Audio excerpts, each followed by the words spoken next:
In the next 18 months, the biggest wealth transfer in 75 years is going to happen. Millions of people will lose their financial foundation, while a small number will build wealth that lasts for generations. The difference will come down to the 5 things you are spending your money on today, the very things that are quietly destroying your financial future. Ray Dalio predicted the 2008 crash. He manages $124 billion and has studied every major economic collapse over the last 500 years. And right now, his research shows that people are repeating the same 5 deadly mistakes that destroy wealth in every debt crisis. The data clearly shows that we are standing in stage 7 of an 8-stage debt cycle. Total U.S. debt has reached nearly $90 trillion. The government is spending more than $1 trillion a year just on interest payments, and for the first time in history, that expense has become larger than the defense budget. When stage 8 arrives, the time to prepare is already over.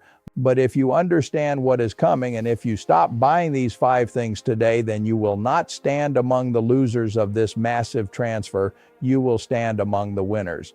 Before we clearly show you what those 5 things are, understand one thing. What you are about to learn could create the difference between financial survival and financial destruction. Now let me tell you about a painful lesson from Dalio's own life. In 1982, he publicly predicted a severe economic depression.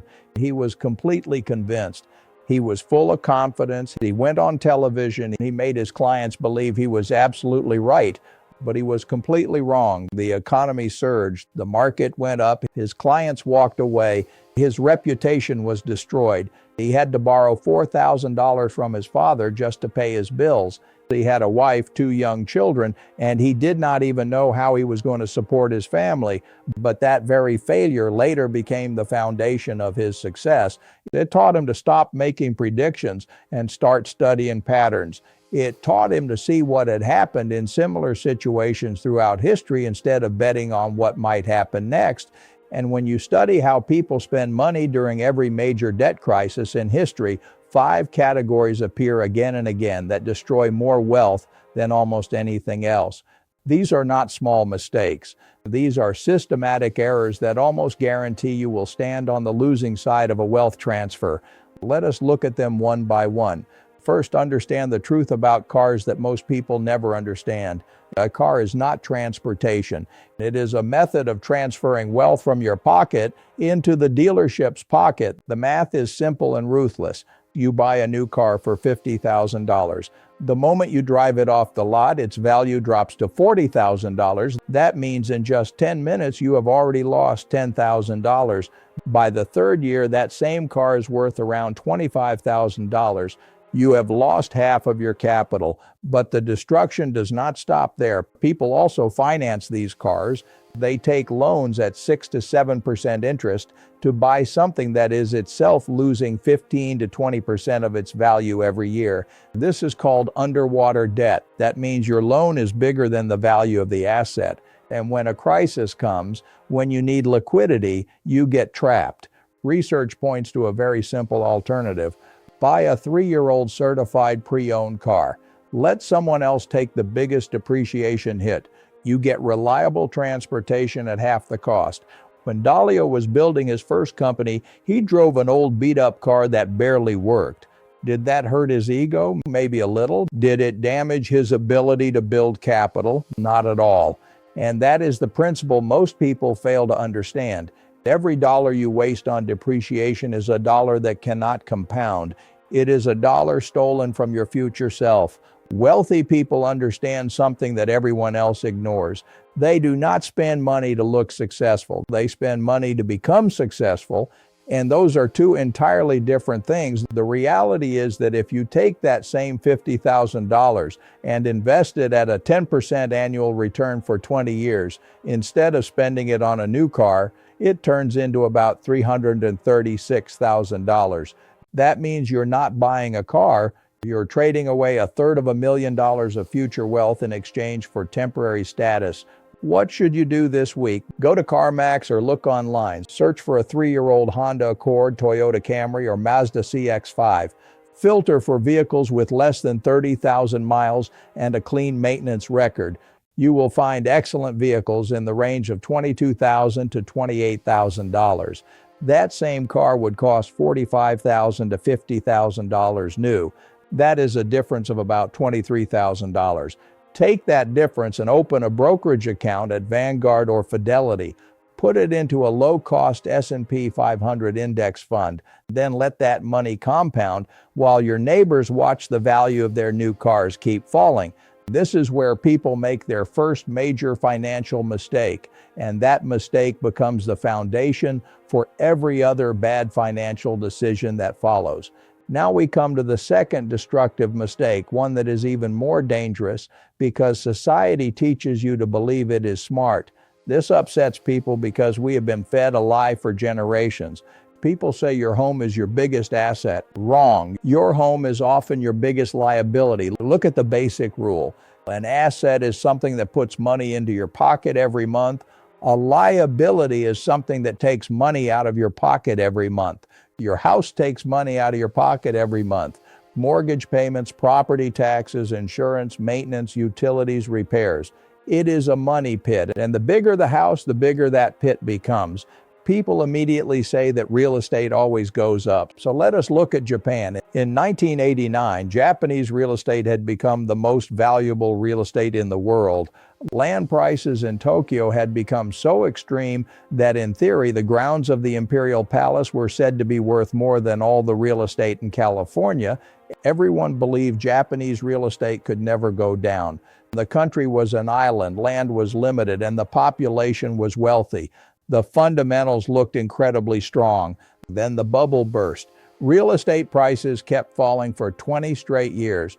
From peak to bottom, residential real estate lost 60 to 70% of its value.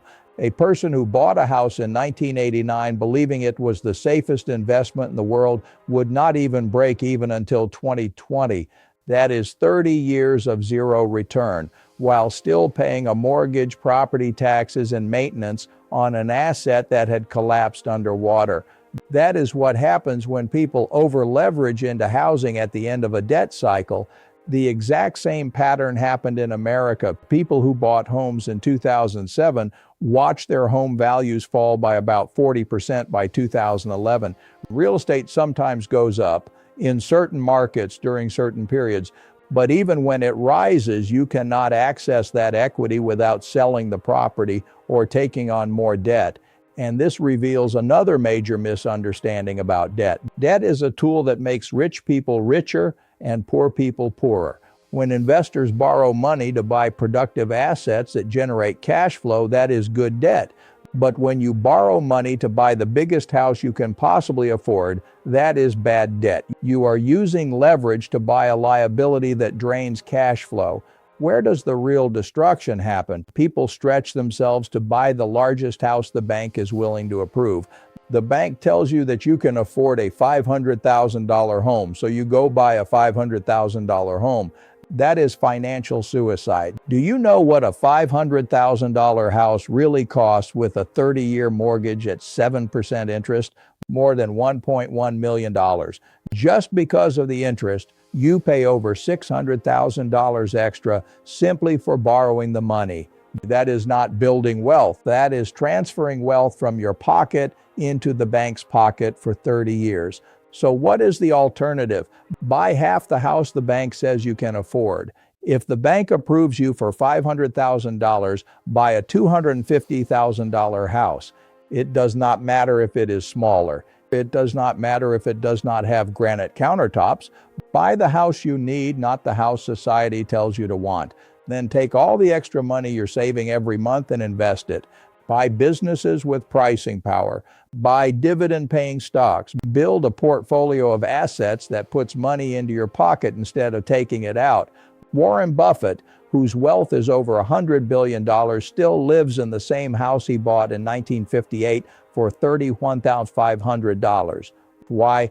Because he understands opportunity cost. Every dollar spent on an unnecessarily large house is a dollar that cannot compound inside an investment portfolio. And opportunity cost is the silent killer of wealth. This principle becomes even more important when you understand where we are in the debt cycle.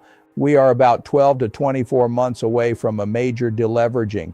When that happens, housing markets and over-leveraged states will come under intense pressure. Position yourself so that when a crisis comes, you become the buyer, not the casualty. And the only way to do that is to stop over-leveraging on housing right now. Now let us move to the third wealth killer. This is something people dismiss as small, but the arithmetic is brutal. It sounds minor, but the math is devastating. We are talking about restaurants, takeout, coffee shops, and delivery apps. Most people are slowly bleeding money on food and barely even realize it. Look at the numbers. The average American household spends more than $3,000 a year eating out. Do you know what happens if you invest that same $3,000 every year for 30 years at a 10% return? It becomes more than $500,000. That means you are trading away $500,000 of retirement wealth for convenience and for meals you will forget the next day. But what is even more troubling is that people say they do not have money to invest, and then they spend $15 on lunch every day. That becomes $75 a week, $325 a month, and nearly $4,000 a year. The money exists. It is just being spent on things that disappear instead of things that compound. The solution is not complicated. Cook at home most of the time, meal prep on Sundays, pack your lunch, make your coffee at home. These are not sacrifices. These are intelligent financial decisions. These are the habits that separate people who build wealth from people who remain financially stuck their entire lives. Wealthy people understand the value of $1. Most people think small expenses do not matter, but small expenses turn into massive expenses over time through lifestyle inflation. You start by spending $15 on lunch, then it becomes $20 because you feel you deserve it. Then dinners out twice a week get added because you are tired. Before you know it, you are spending $7,000 a year on food you could have made at home for $2,000.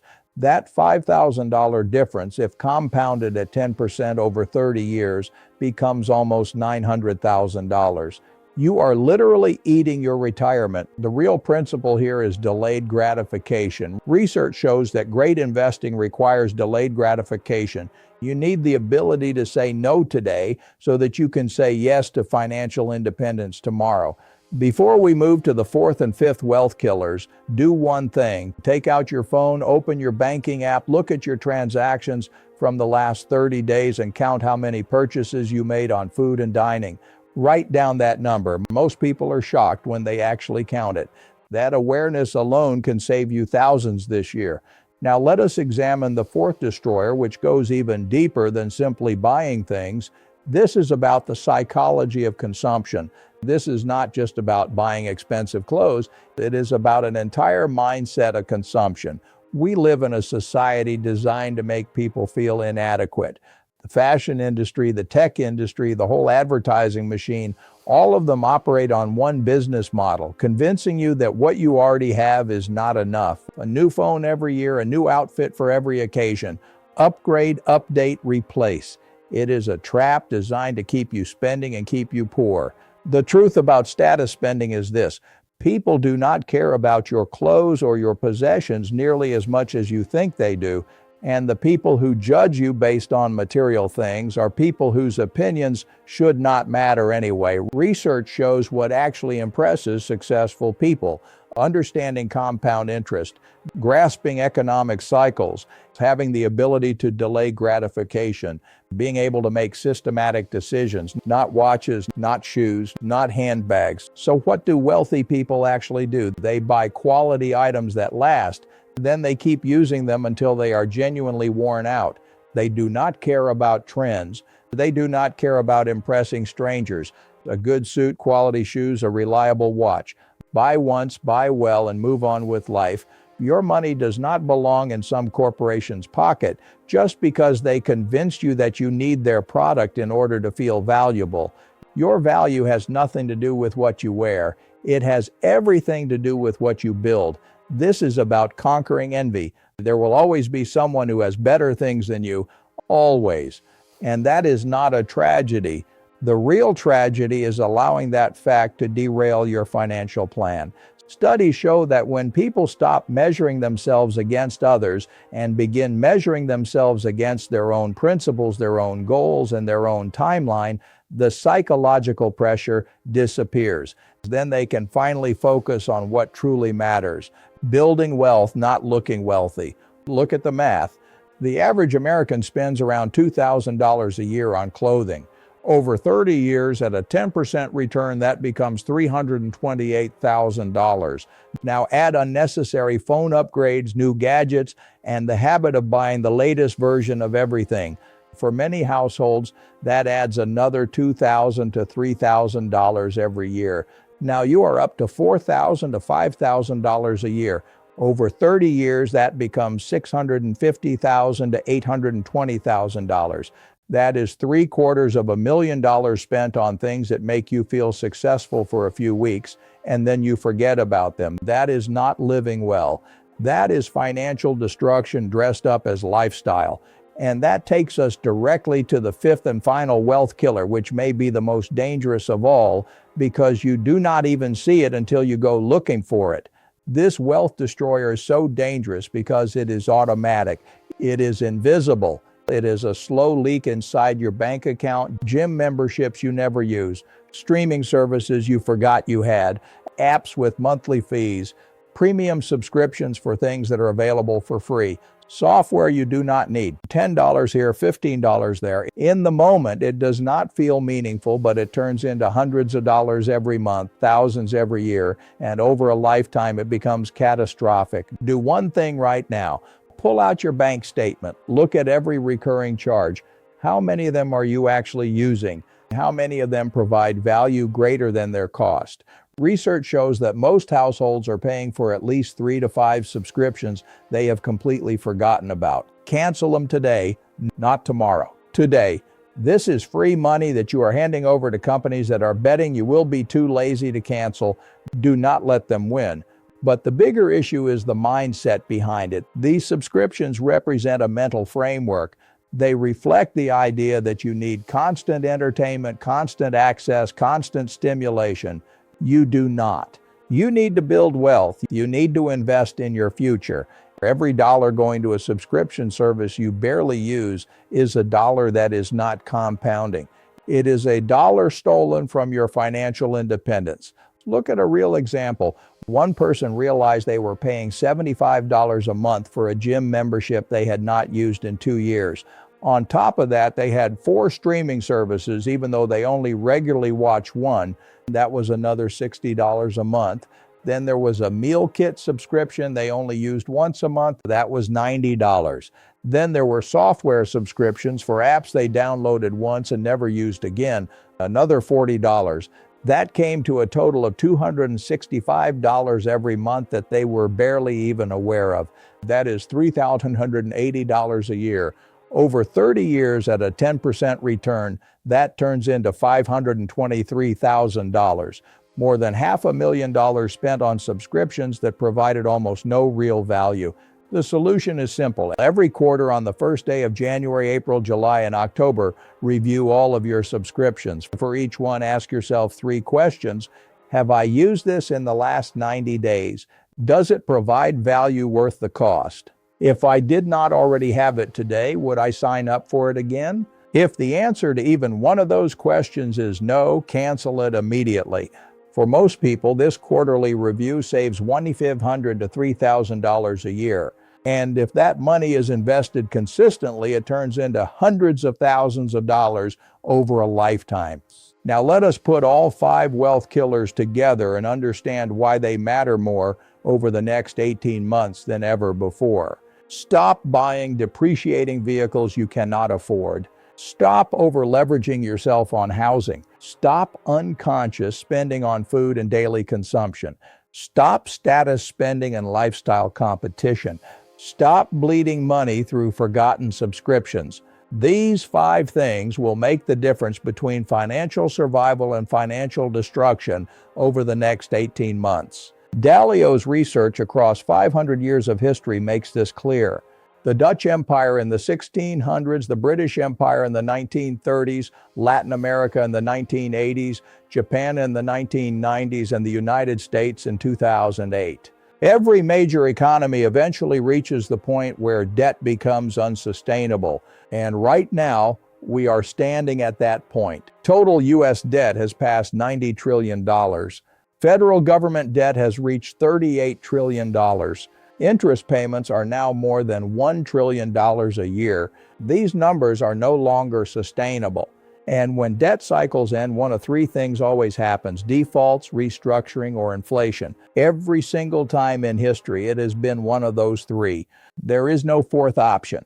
And in every case, the people with capital survive and move ahead. The people without capital get destroyed. That is exactly what happened in the inflation crisis of the 1970s. Stocks appeared to go nowhere for nearly a decade. But when adjusted for inflation running at 7 to 9% per year, the real purchasing power of stock investors fell by more than 50%. But the people who lived below their means, the people who protected themselves from these five wealth killers, were accumulating assets at fire sale prices. And by the 1990s, they had become generationally wealthy while their neighbors were still working. The exact same pattern happened again in 2008. People who were over-leveraged were destroyed. They lost their homes, lost their jobs, and were forced to sell assets at the worst possible time. But the people who had lived conservatively, the people who had capital ready, bought foreclosed homes for 30 cents on the dollar. They bought stocks when the market was down 50%. And within just 5 years, they had doubled or tripled their wealth. The pattern never changes. Economic cycles operate like machines. They run according to principles. And principles do not care about feelings or excuses. This is not about salary. History is full of people earning $40,000 a year who built serious wealth because they understood these principles. And it is full of people earning $200,000 a year who still live paycheck to paycheck because they refuse to learn. The choice is yours. You can keep doing what you are doing and remain exactly where you are today. Or you can make difficult decisions, cut out the waste, and start building real wealth. This is not complicated. It is simply uncomfortable. And most people choose comfort over wealth every single time. Do not be one of them. Time is running out quickly. The analysis shows that we are in stage 7 of an 8-stage debt cycle. In the next 12 to 18 months, we may move into stage 8. And by then, it will already be too late. The people who take action now will survive. The people who hesitate will become casualties. It really is that simple.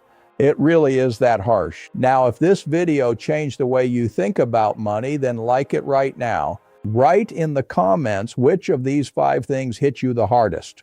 Be honest, we are all learning here. And if you have not subscribed yet, subscribe now. Dalio Marco Mind exists to show you the patterns that everyone else ignores.